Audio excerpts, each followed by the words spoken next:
Hello दोस्तों, स्वागत है आप सभी का हमारे चैनल बोर्ड मैथ सॉल्यूशन पे। आज हम लोग बायोलॉजी के 35 क्वेश्चन करने वाले हैं जो कि आपके 12 बोर्ड के एग्ज़ाम के हिसाब से बहुत ही ज़्यादा इंपॉर्टेंट है।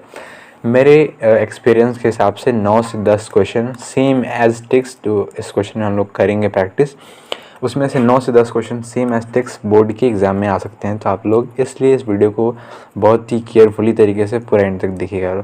तो चलिए शुरू करते हैं। आज का हमारा पहला क्वेश्चन है, निम्नांकित में से कौन सा प्रारंभ कोड है? Which one of the following is an initiation codon? कौन सा है? तो UAG तथा UAA, UAA तथा AUG, AUG तथा GUG, GUG तथा UAG। इसका करेक्ट आंसर क्या हो जाएगा? इसका करेक्ट आंसर हो जाएगा AUG तथा GUG, AUG तथा GUG। इसको याद कर लेंगे आप लोग। जो दो क्वेश्चन हम लोग यहाँ पर टिक मारेंगे वो सब बहुत ज़्यादा इंपॉर्टेंट है, आप लोग सबको याद करते चलिएगा या फिर अपने कॉपी पे नोट डाउन करते चलिएगा। अगला क्वेश्चन है, पक्षियों तथा तितलियों का डैना है क्या है? असमजात अंग है या अवशेषीय अंग है? समजात अंग है या एटाविष्टिक अंग है? बताना है आप लोग को। Wings of bird and butterflies are क्या है? तो असमजात अंग, यानी कि बर्ड के, चिड़िया के और बटरफ्लाई तितली के दोनों का जो विंग्स है उसका इस्तेमाल उड़ने के लिए किया जाता है, तो दोनों असमजात हो जाएगा, इसलिए 2 का A नंबर आंसर सही हो जाएगा। अगला क्वेश्चन देखेंगे हम लोग। थर्ड नंबर क्वेश्चन है, यीस्ट में प्रजनन होता है। यीस्ट में प्रजनन कैसे होता है? विखंडीकरण द्वारा या मुकुलन द्वारा या परागन द्वारा या B और C दोनों? तो आप लोग को इसका करेक्ट आंसर बताना है कमेंट में। इसका करेक्ट आंसर हो जाएगा, reproduction in yeast occurs by means of B number हो जाएगा करेक्ट आंसर इसका, बडिंग, मुकुलन द्वारा, मुकुलन द्वारा। अगला क्वेश्चन हम लोग देखेंगे। अगला क्वेश्चन है हमारा, RNAi का प्रयोग कैसे पौधों में कीट नियंत्रित करने हेतु किया जाता है? पॉपी के, आम के, आलू के या तंबाकू के?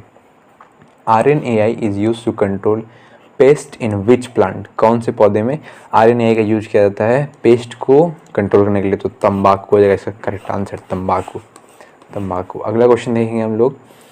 5 नंबर क्वेश्चन दिया हुआ है, जल धारण क्षमता निम्नांकित में से किसका गुण है? किसका गुण है जल धारण क्षमता? बताना है आप लोगों को। पौधों का गुण है, मृदा का गुण है, जंतुओं का गुण है या जल का गुण है? तो इसका सही आंसर हो जाएगा हमारा मिट्टी का, सॉइल, मृदा का गुण है। मृदा का गुण है हमारा क्या चीज़? पानी को धारण करने की क्षमता मिट्टी के पास होती है।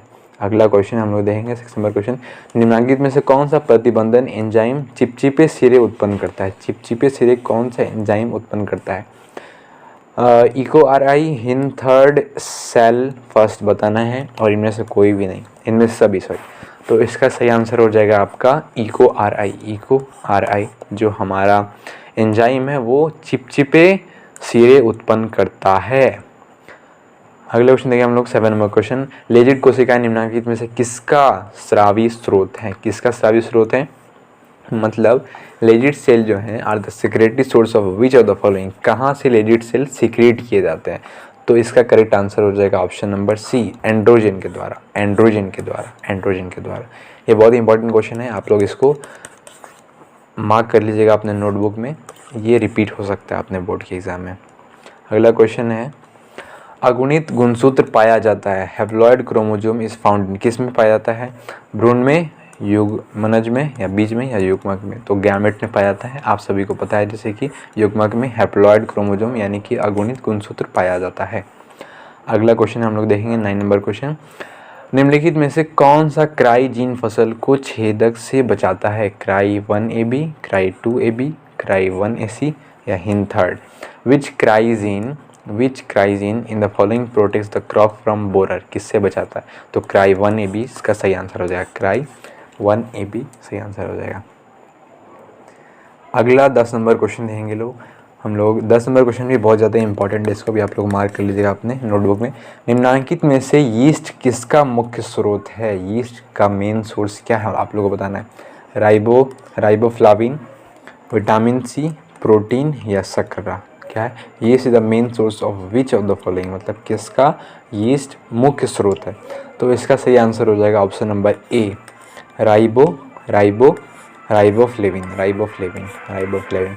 अगला क्वेश्चन हम लोग देखेंगे 11 नंबर क्वेश्चन। 11 नंबर क्वेश्चन में दिया हुआ है, दिनिस्टेशन किन की विशेषता है? शैवाल की है, फनफूद की है, आवृत बीजी की है या अनावृत बीजी की है? Double fertilisation is a characteristic of feature of, किसकी फीचर है?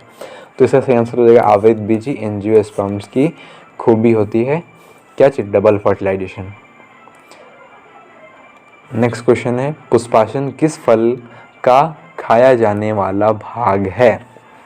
Thalamus is the edible part of which fruit? कौन से फल का हम लोग पुष्पासन खाते हैं? ये भी बहुत ही ज़्यादा इंपॉर्टेंट क्वेश्चन है हमारे बोर्ड के हिसाब से।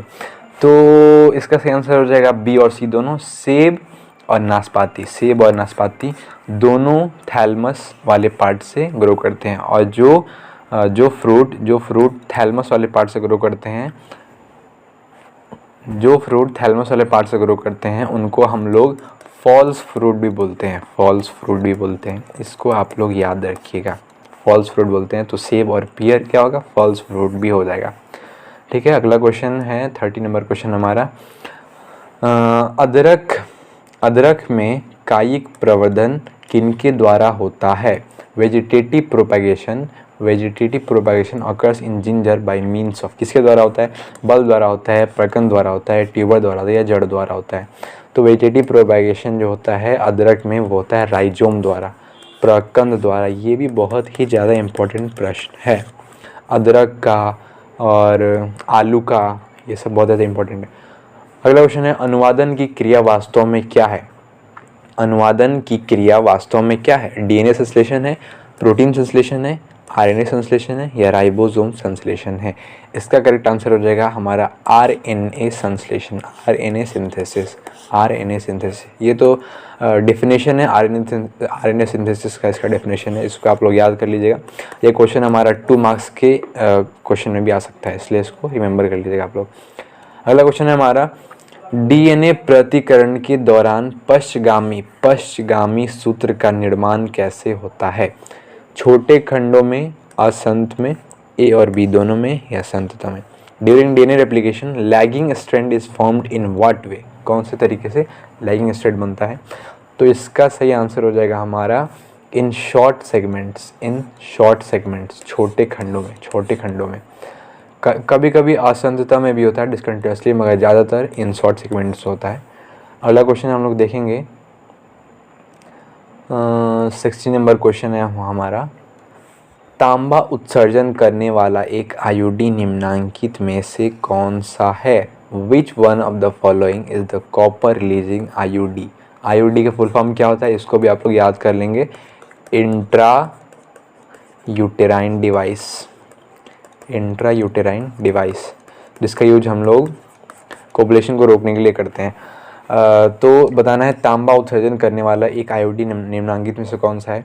तो LNG-20 है, या सहेली है, या मल्टीलोड 375 है, या इनमें से सभी है?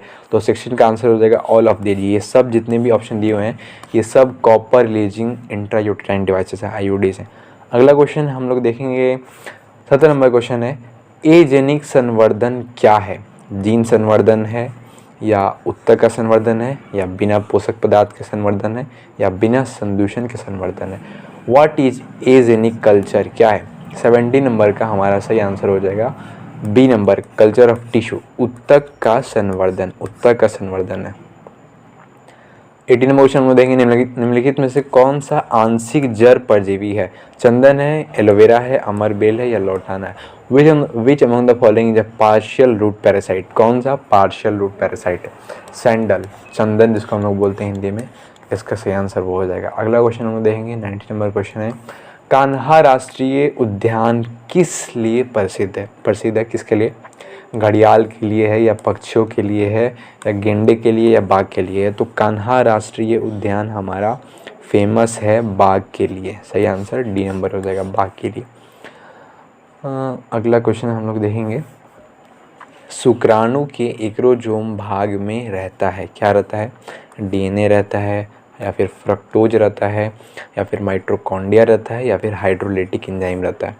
तो शुक्राणु के एक्रोजोम भाग में, यानी कि ये हो गया आपका शुक्राणु रफ डायग्राम के थ्रू, और ये उसका जो हेड होता है यहाँ पे एक्रोजोम पाया जाता है। एक्रोजोम, उसको हम उस एरिया को हम लोग एक्रोजोम बोलते हैं। इसमें प्रेजेंट होता है फ्रक्टोज, क्या बोलते हैं? फ्रक्टोज प्रेजेंट होता है, बी नंबर प्रेजेंट होता है इसमें, जिसकी वजह से इसको एनर्जी मिलता है। हमारा जो शुक्राणु होता है उसको एनर्जी मिलता है, जिसकी वजह से या फिर मोटाइल बन जाता है, मतलब मूव करता है। तो एक्रोजोम में क्या पाया जाता है? एक्रोजोम में पाया जाता है फ्रक्टोज। ये भी बहुत ही ज़्यादा इंपॉर्टेंट क्वेश्चन है, इसको आप लोग मार्क कर लीजिएगा अपने नोटबुक में। अगला क्वेश्चन हम लोग देखेंगे 21 नंबर क्वेश्चन, मेडुला ऑब्लोंगटा किस जनन परत से विकसित है? Medulla oblongata develops from which germinal layer? कौन से जर्मिनल लेयर से मेडुला ऑब्लोंगटा बनता है? तो 21 नंबर का सही आंसर हो जाएगा आपका एक्टोडर्म जर्मिनल लेयर से। एक्टोडर्म जर्मिनल लेयर से 3 होते हैं हमारे भाग ब्रेन की, एक होता है मेडुला, एक होता है सेरिब्रम और एक होता है सेरिब्रम। तो ये तीनों भाग कौन कौन से जर्मिनल लेयर से बनते हैं, ये इन तीनों भागों को जानना बहुत ही ज़्यादा इम्पोर्टेंट है।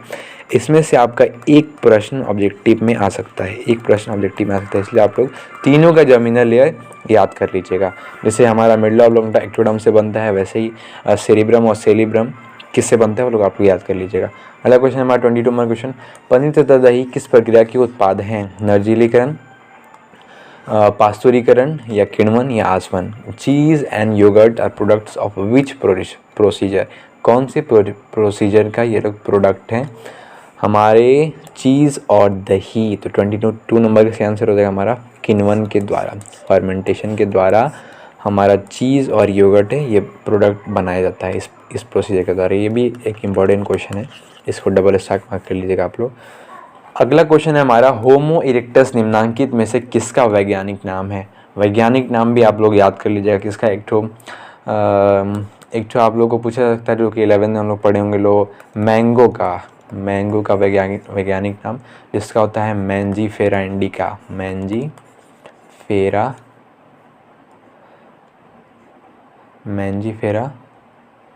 कौन से क्वेश्चन होते लो, मैंजीफेरा इंडिका मैंगो का। और भी बहुत सारे जो कि फेमस फ्रूट्स हैं या फिर ट्रीज़ हैं उनके आप लोग वैज्ञानिक नाम जो होता है उसको याद कर लीजिएगा। 1-2 क्वेश्चन वैज्ञानिक नाम पे भी होता है हमारे बोर्ड के एग्जाम में। तो 23 नंबर का सही आंसर क्या हो जाएगा हमारा? ए नंबर हो जाएगा, जावा कपी मानव। 24 नंबर क्वेश्चन हम लोग देखेंगे, सुंदरबन जो नेशनल पार्क है हमारा सुंदरबन, वो किस लिए प्रसिद्ध है? उसकी क्या खासियत है जिसकी वजह से सुंदरबन प्रसिद्ध है? तो ये प्रसिद्ध है अपने मैंग्रोव पौधों के लिए, मैंग्रोव प्लांट्स के लिए। अगला क्वेश्चन हमारा 25 नंबर क्वेश्चन, अवैध बीजी पौधों में भ्रूणपोष में गुणसूत्रों का सूत्र गुणता स्तर क्या होता है? The ploidy level of chromosomes in endosperm of angiospermic plant is. इसका सही आंसर हो जाएगा हमारा ऑप्शन नंबर सी 3n। इसका सही आंसर हो जाएगा 3n। अगला क्वेश्चन है हमारा 26 नंबर क्वेश्चन जिसमें दिया हुआ है, निम्नांकित में से किसमें अर्धसूत्री विभाजन होता है? Meiosis occurs in which of the following? किसमें मियोसिस होता है? कॉनिडिया में होता है, जेम्यूल में होता है, मियोसाइट में होता है या ग्रुप बीजाणु में होता है? तो 26 नंबर का सही आंसर होगा हमारा जेम्यूल में हमारा क्या होता है? अर्धसूत्री विभाजन होता है। 26 नंबर का सही आंसर हो जाएगा बी। अगला क्वेश्चन हम लोग देखेंगे 27 नंबर क्वेश्चन, किस मादा जंतु में मद चक्र होता है? गाय में होता है, मनुष्य में होता है या बंदर में होता है? तो मद चक्र किस में होता है? ये भी एक बहुत ही ज़्यादा इंपॉर्टेंट क्वेश्चन है हमारे बोर्ड के हिसाब से। तो इसका सही आंसर हो जाएगा हमारा डी। मनुष्य और बंदर दोनों ही हमारे क्या हैं? मद चक्र जंतु हैं। अगला क्वेश्चन हम लोग देखेंगे,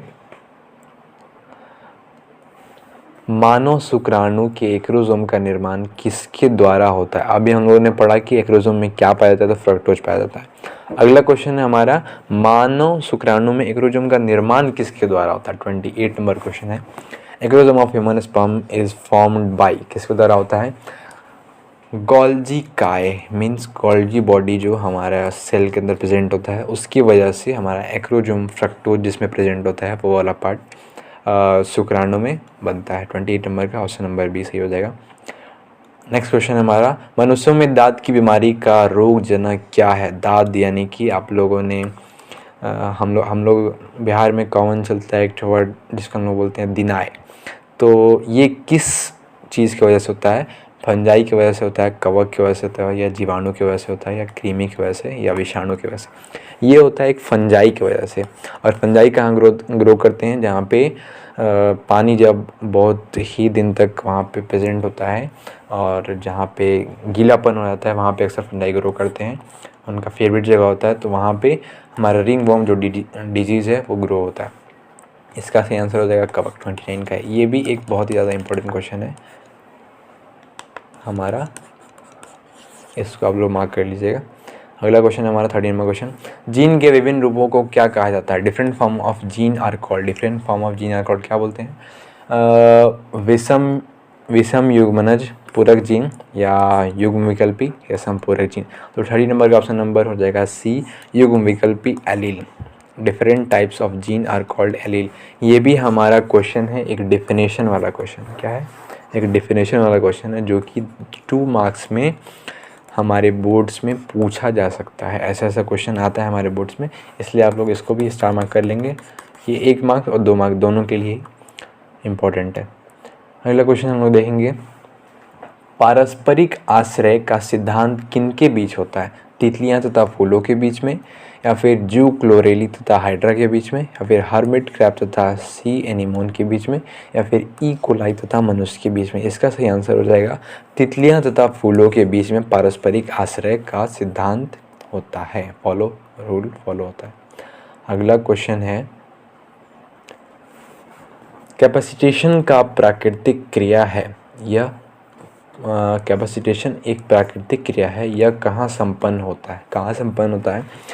रेडियल टेस्टिस में होता है, या फिर आदि वृषण में होता है, या फिर मादा जनन मार्ग में होता है, या फिर शुक्रवाहिनी में होता है। 32 नंबर का ऑप्शन नंबर सी सही हो जाएगा, फीमेल रिप्रोडक्टिव ट्रैक, यानी कि मादा जनन मार्ग में कैपेसिटेशन का प्राकृतिक जो होता है वो संपन्न होता है। अगला क्वेश्चन है, पॉलीमेरेज श्रृंखला अभिक्रिया के लिए आवश्यक एंजाइम कौन सा है? Enzyme required for polymerase chain reaction is. तो राइबोन्यूक्लिएज है, या फिर आरएनए पॉलीमेरेज है, या फिर एंडोन्यूक्लिएज है, या फिर टैग पॉलीमेरेज है। इसका सही आंसर हो जाएगा option number D, Taq polymerase. Next question हम लोग देखेंगे, रिट्रो विषाणु का आनुवंशिक पदार्थ है। The genetic material of retrovirus is. Retrovirus का जेनेटिक मटेरियल क्या है? ऑप्शन नंबर ए है आरएनए, डीएनए, प्रोटीन, या बी और सी दोनों। तो इसका सही आंसर हो जाएगा हमारा ऑप्शन नंबर बी, डीएनए के थ्रू। जो रिट्रोवायरस का जो जेनेटिक मटेरियल होता है उसको हम लोग डीएनए बोलते हैं। और ये भी क्वेश्चन आपका सब्जेक्टिव का जो 2 मार्क्स होता है उसके लिए इम्पोर्टेंट है, सब्जेक्टिव के लिए भी और ऑब्जेक्टिव के लिए भी, इसलिए इसको भी आप लोग स्टार मार्क मार दीजिएगा अपने नोटबुक में। अगला और हमारा लास्ट आज का क्वेश्चन है, बीटी क्या है? बीटी विस क्या है? एक प्रोटीन है, या फिर एक लिपिड है, एक शर्करा है, या फिर एक एंजाइम है? बीटी टॉक्सिन इस प्रोटीन है, लिपिड है, कार्बोहाइड्रेट है, या फिर एंजाइम है? इसका सही आंसर हो जाएगा प्रोटीन। बीटी विस एक प्रोटीन है। ये भी क्वेश्चन बहुत ही ज़्यादा इम्पोर्टेंट है, बीटी टॉक्सिन। इसको आप लोग अपने नोटबुक में स्टार मार्क लगा दीजिएगा। आज हम लोगों ने 35 क्वेश्चन किया है। उम्मीद करता हूँ कि आप लोगों ने अच्छे से इसको नोट डाउन करके जो मैंने इम्पोर्टेंट जो क्वेश्चन बताया है उसको आपने मार्क कर लिया होगा, और उसके हिसाब से आप लोग उसको रिवीजन करेंगे। और हमारा जो चैनल है बोर्ड मैथ सॉल्यूशन, इस चैनल पे आपको मैथ्स के, केमिस्ट्री के, फिज़िक्स के, बायोलॉजी के और इंग्लिश के, ये चारों पांचों सब्जेक्ट के आपको क्वेश्चन मिलेंगे, objective question, subjective question, different type के। और जो क्वेश्चन बहुत ही ज़्यादा इंपॉर्टेंट है, एकदम 3 मार्क्स स्टार वाले क्वेश्चन है, वैसे क्वेश्चन आपको हमारे चैनल पर बताया जाएगा। तो अगर आप भी अपने पढ़ाई को लेकर खूब सीरियस हैं तो आप हमारे चैनल को ज्वाइन कर सकते हैं और अपने बिहार बोर्ड के इस बोर्ड के प्रिपरेशन में अच्छे से अच्छे मार्क्स को गेन कर सकते हैं। आज के वीडियो में इतना ही, मिलते हैं दूसरे वीडियो में।